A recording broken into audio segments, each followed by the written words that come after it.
우리의 값어치는 어느 정도 될까요? 이 세상의 값으로는 매길 수 없는 사람들이 바로 우리들인 줄로 믿으시기 바랍니다. 우리 옆 사람 서로 바라보면서 이렇게 이야기합니다. 지비가 바로 그런 사람입니다. 아멘입니까? 값으로 측량할 수 없는 사람, 값으로 따질 수 없는 사람, 그 사람들이 오늘 예배하는 바로 우리들, 바로 여러분일 것입니다. 여러분 잘 알고 계시는 것처럼 이스라엘 백성들은 주전 586년에 대제국인 바벨론에 의해서 멸망을 당했습니다. 비참한 모습으로 파멸이 되었습니다. 성은 완전히 회파되었고 하나님의 성전이 완전히 파멸되었고 수많은 사람들이 그 전쟁에 죽었습니다. 그리고 수많은 사람들이 포로로 끌려갔습니다. 이유는 다른 것이 아니었습니다. 그들의 범죄 때문이었습니다. 하나님을 거역했던 그들, 하나님의 말씀을 순종치 아니하고 육신의 정욕을 따라갔던 그들을 향한 하나님의 진노였습니다. 엄청난 파멸이 그들에게 찾아왔습니다. 이것을 하나님은 이사야 선지자를 통해서 이스라엘 백성들에게 예언하시며 말씀하시는 것입니다. 세월이 지나면 하나님의 진노가 임하여서 이 나라는 완전히 파멸을 당하게 될 것이고 수많은 사람들이 죽게 될 것이며 또 수많은 사람들이 짐승처럼 포로로 끌려가서 짐승과 같은 노예의 삶을 살게 될 것이라는 그런 말씀을 하셨습니다. 여러분 이 말씀을 들었던 이스라엘 백성들의 마음이 두려웠을까요? 안 두려웠을까요? 두려울 수밖에 없죠. 남자들은요, 나이가 되면 국가의 부르심을 받고 영장을 받습니다. 군대 오시오. 영장만 받아도요, 가슴이 두근두근 거려요. 아이고, 어찌했을까? 2년 동안 어떻게 군 생활을 할까? 머리가 복잡해지면서 깝깝합니다. 영장만 받아도 가슴이 두근거리면서 두려움이 밀려오는데 나라가 완전히 파멸을 당하고 포로로 끌려간다 하니 그리고 짐승 같은 삶을 산다고 하니 얼마나 두려움이 파도처럼 그들의 가슴에 밀려왔겠습니까? 그래서요, 이사야 선지자의 예언의 말씀을 들었던 이스라엘 백성들은요, 큰 두려움에 사로잡히게 되었습니다. 그렇게 두렵고 떨고 있는 그들에게 하나님은 말씀하시는 겁니다. 그러나 두려워하지 말라. 두려워하지 말라고 말씀하십니다. 이 말씀은요, 그 시대를 살았던 이스라엘 백성들에게만 들려주시는 하나님의 음성이 아니에요. 오늘 이 시대를 살아가고 있는 우리들에게 하시는 하나님의 음성이기도 하심을 믿으시기 바랍니다. 코로나19라는 복병을 만나서 삶이 힘들어진 우리를 향해서 불투명한 미래 때문에 두려움을 가지고 살아가는 우리를 향하여서 하나님은 오늘 말씀하시는 겁니다. 아무개야, 평안교회에서 예배하는 아무개야, 두려워하지 말라. 너는 두려워할 필요 없어. 두려워하지 마. 하나님이 말씀하셔요. 그러면 왜 하나님은 오늘 이 시대에 이 불투명한 미래, 그 불투명한 미래 때문에 걱정될 수밖에 없고 두려워할 수밖에 없는 우리를 향하여서 하나님은 두려워하지 말라고 말씀을 하실까요? 오늘 본문의 말씀을 깊이 묵상해 보면 하나님은 그 이유를 4가지로 말씀해 주십니다. 하나님이 이 말씀이 우리의 귓전에 들려올 수 있기를 축복합니다. 그래서 코로나 시대를 만나서 힘든 삶을 살아가고 있다면, 불투명한 미래 때문에 걱정이 되고 두려움에 사로잡혀 있다면 하나님의 이 음성을 듣고 두려움에서 벗어날 수 있기를 축복합니다. 용기를 가지고 다시 일어나시기를 축복합니다. 할렐루야. 첫 번째 이유입니다. 화면 보고 같이 읽습니다. 하나님이 나를 창조하셨고 지으셨기 때문입니다. 그러므로 두려워하지 말라는 겁니다. 내가 너를 지었어, 내가 너를 창조해서 하나님 말씀하시는 거예요. 오늘 본문 1절 말씀 다시 한번 읽습니다. 야곱아, 너를 창조하신 여호와께서 지금 말씀하시느니라. 이스라엘아, 너를 지으신 이가 말씀하시느니라. 너는 두려워하지 말라. 내가 너를 구속하였고 내가 너를 지명하여 불렀나니 너는 내 것이라. 왜 두려워하지 말라고 합니까? 야곱아, 야곱이라는 것은 오늘 이 시대로 말하면 신약시대 모든 그리스도인이에요. 오늘 저와 여러분을 향해서 하시는 말씀입니다. 야곱아, 평안교회 아무개야, 너를 창조하신 여호와께서 지금 말씀하시느니라. 이스라엘아, 평안교회 아무개야, 너를 지으신 이가 말씀하시느니라. 너는 두려워하지 말라. 너는 두려워할 필요 없어. 왜? 내가 너를 창조했고 내가 너를 지었기 때문이야. 하나님 말씀하시는 거예요. 여러분, 저와 여러분이 이 땅에 태어나서 살아가고 있는 것은요, 우연이 아닙니다.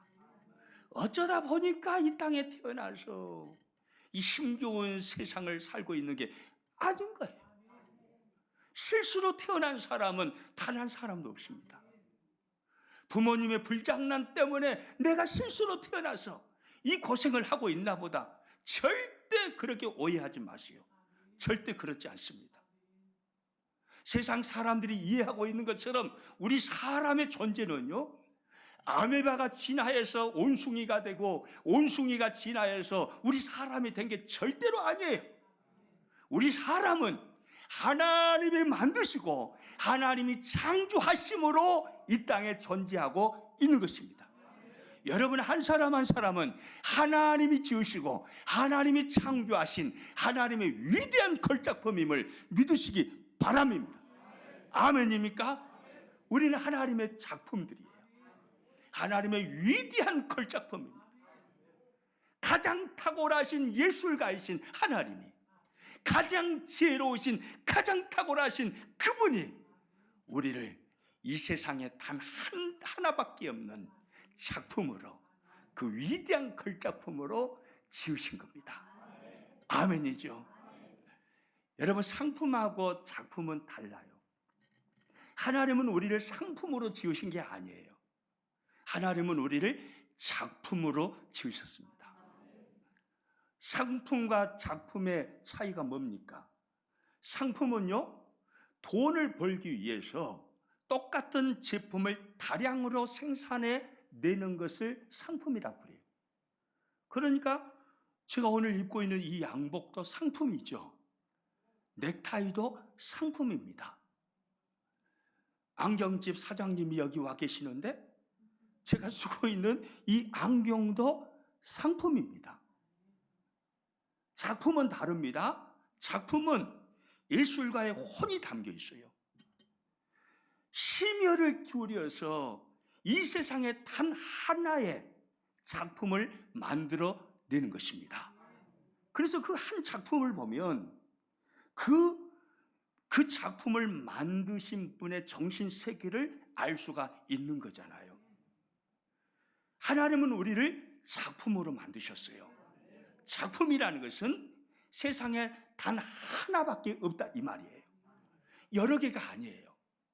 여러분은 이 세상에 단 한 사람으로 존재하는 하나님의 위대한 걸작품임을 믿으시기 바랍니다.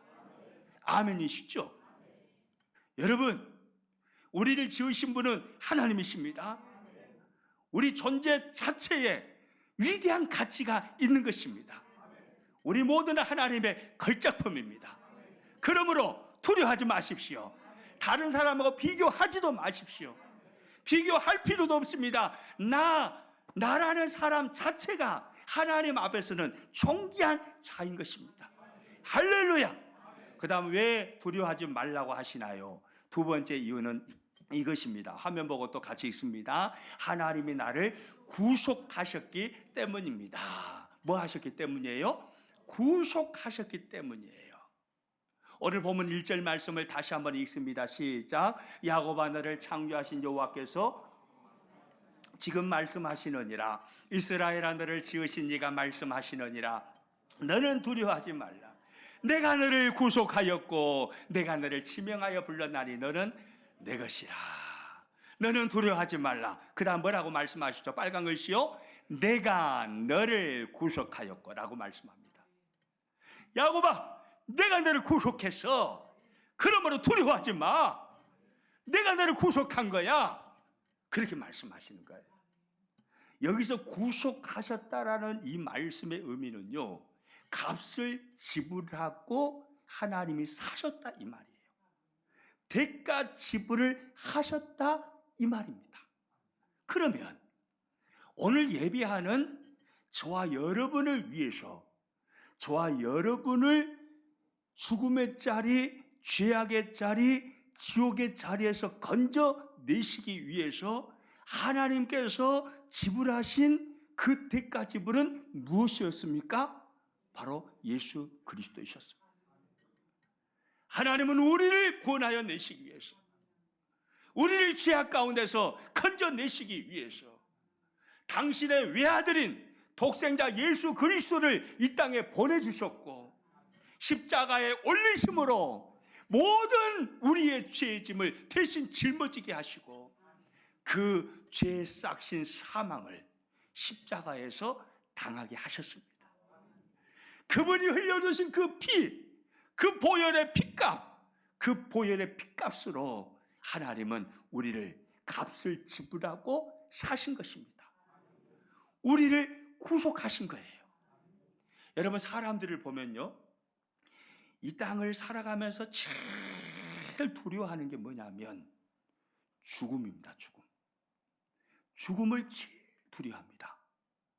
주변 사람들 보면 그러든가요, 안 그러든가요? 그렇죠. 죽음을 제일 두려워해요. 죽는다 하면요, 사시나무 떨듯이 막 벌벌 떱니다. 어떻게 해서든지 살아보려고 몸부림을 칩니다. 죽음을 가장 두려워합니다. 그러나 우리 예수님 믿는 사람은 죽음조차도 두려워할 필요가 없습니다. 아멘입니까? 죽음을 두려워할 필요 없어. 왜요? 하나님께서 예수님의 핏값으로 우리를 사심으로, 구속하심으로 죽음의 권세를 이기게 만들어 버렸기 때문이에요. 죽음이 우리를 올가맬 수 없어요. 죽음이 우리를 지배할 수 없습니다. 그러나 우리가 안 죽는다는 소리는 아니죠. 죽습니다. 그러나 죽음이라는 것은 우리가 그 이후에 영원한 고통을 받는 장소로 이사가는 게 아니라, 죽음은 하나님의 그 영광의 나라 천국으로 이사가는 과정일 뿐이에요. 아멘이죠? 여러분, 15평 사는 사람이 한 60평 되는 아파트로 이사를 가요. 그런데 힘들어 죽겠네. 몸이 휙 하기 싫은데 어쩌을까이. 누가 좀 잡아줘서 안 가게 좀 만들어주면 좋겠네. 그럴 사람이 어디 가 있어요? 15평 거기서 살다가 60평짜리 모든 것이 완벽하게 갖춰져 있는 그곳으로 이사 간다 하면 할렐루야 하면서 이사 가지 않겠어요? 오메 좋은 거 하면서 이사 가죠. 여러분, 죽음은 바로 그런 거예요. 그리스도인에게서 죽음은요, 두려워할 문제가 아닙니다. 할렐루야 하면서 찬송하며 갈 곳이 바로 죽음 이후의 천국인 거예요. 아멘이죠. 우리는요, 죽음조차도 두려워할 필요가 없어요. 하나님께서 구속하신 거예요. 예수님의 핏값을 지불하시고 우리를 죄악 가운데서 구속하셨습니다. 그래서 죽음의 권세가 우리를 이기지 못하도록 하셔버렸습니다. 사망의 권세가 우리를 이길 수가 없습니다. 지옥의 권세가 우리를 이길 수가 없습니다. 그러므로 우리는요, 죽음조차도 두려워할 필요가 없는 거예요. 왜 또 우리는 두려워하지 말아야 하나요? 세 번째 이유가 바로 이것입니다. 화면 보고 같이 읽습니다. 하나님이 나를 지명하여 당신의 소유로 삼으셨기 때문입니다. 하나님이 나를 지명하여 당신을 뭘로 삼으셨어요? 소유로 삼으신 거예요. 당신의 소유로. 오늘 본문 1절 말씀을 다시 한번 읽습니다. 야곱아, 너를 창조하신 여호와께서 지금 말씀하시느니라. 이스라엘아, 너를 지으신 네가 말씀하시느니라. 너는 두려워하지 말라. 내가 너를 구속하였고 내가 너를 지명하여 불렀나니 너는 내 것이라. 할렐루야. 두려워하지 말라고 합니다. 왜요? 내가 너를 지명하여 불렀나니 너는 내 것이기 때문에. 그렇게 말씀하셔요. 너는 내 것이라 라고 말씀하시면서 그렇게 성경이 되어 있죠. 내가 너를 지명하여 불렀다니, 그렇게 말씀합니다. 지명하여 불렀다는 것은요, 하나님께서 우리 한 사람 한 사람을 특별한 존재로 대우하신다라는 의미입니다. 누군가의 이름을 불러줘요? 아무개야. 하나님이 이름을 부르십니다. 특별한 존재로 말씀하시는 거죠. 지명하여 부르신 거예요. 여러분 성경을 보십시오. 하나님의 사람들을 하나님께서 부르실 때 이름을 부르셔요. 아담아, 아담아, 내가 어디 있느냐? 사무엘아, 사무엘아. 하나님은 이름을 부르시잖아요. 주님도 마찬가지예요. 삭개오야, 그 나무에서 내려와라. 바울아, 바울아, 사울아, 사울아, 너가 어찌하여 나를 박해하느냐? 주님도 이름을 부르십니다. 이름을 부르신다는 것은 하나님께서 특별한 존재로 대우하신다는 거죠. 오늘도 하나님은 우리를 바라보시면서 이름을 부르심을 믿으시기 바랍니다. 그리고 마지막 네 번째, 왜 하나님은 두려워하지 말라고 할까요? 같이 또 있습니다. 전능하신 하나님이 나와 함께 하시기 때문입니다. 전능하신 하나님이 나와 어떻게 하셔요? 함께 하셔요. 이게 또 얼마나 큰 은혜인지 몰라요. 하나님이 나와 함께 하시는 겁니다. 그것도 전능하신 하나님이 말이죠. 오늘 본문 2절 말씀을 같이 읽습니다. 내가 물 가운데로 지날 때에 내가 너와 함께 할 것이라. 강을 건널 때에 물이 너를 침몰하지 못할 것이며 내가 불 가운데로 지날 때에 타지도 아니할 것이요 불꽃이 너를 사르지도 못하리니. 여러분 이 말씀 잘 봐보세요. 하나님의 백성이라고 해서 하나님께서 고난을 면제해 주신다고 말씀하시지 않습니다. 너의 삶에는 어떤 역경도 어떤 시련도 없을 거야, 그렇게 말씀하지 않으십니다. 물 가운데로 지날 때가 있다고 그럽니다. 불 가운데로 지날 때가 있다고 그럽니다. 코로나19 시대를 살아가고 있는 이 세상의 모든 사람들 중에 특별히 크리스찬들만 코로나 시대를 살지 않고 다른 시대를 살게 하시는 게 아닙니다. 똑같은 코로나 시대에 똑같이 어려움을 당하고 똑같이 힘든 삶을 살고 똑같이 눈물 흘리는 삶을 살아가는 것입니다. 물 가운데로 지날 때가 있고 불 가운데로 지날 때가 있어요. 그런데 세상 사람들과 다른 점이 있어요. 똑같은 코로나 시대에 고난을 당하지만 그러나 하나님을 섬기는 사람들, 예수님을 믿는 사람들에게는 하나님이 함께 하시는 겁니다. 내가 너와 함께 할 것이라. 할렐루야. 따라서 합니다. 내가 너와 함께 할 것이라. 전능하신 하나님이 우리와 함께 하시겠다는 말씀이에요. 물이 너를 침범하지 못하도록, 물속에 잠기지 못하도록, 불이 너를 태우지 못하도록, 불 가운데 지나간다 할지라도 하나님께서 지켜주심으로 보호해 주시겠다 이 말이에요. 아멘입니까?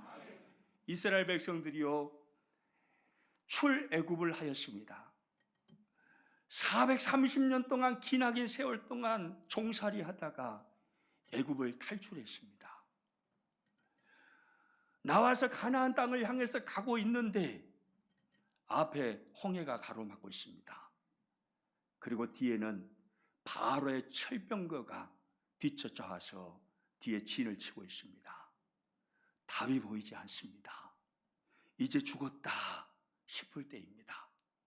그런데요, 하나님은 그 전능하신 하나님이요, 그 앞에 넘실거리는 그 홍해, 그 엄청난 물에다가요 길을요 쫙 내버리십니다. 할렐루야.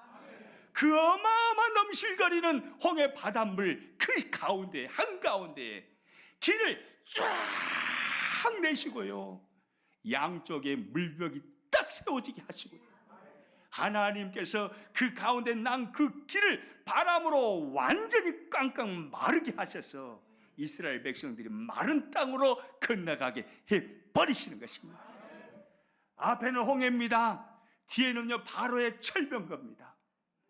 빠져나갈 방법이 없습니다. 그런데 그곳에서도 하나님은 이스라엘 백성들과 함께 하신 거예요.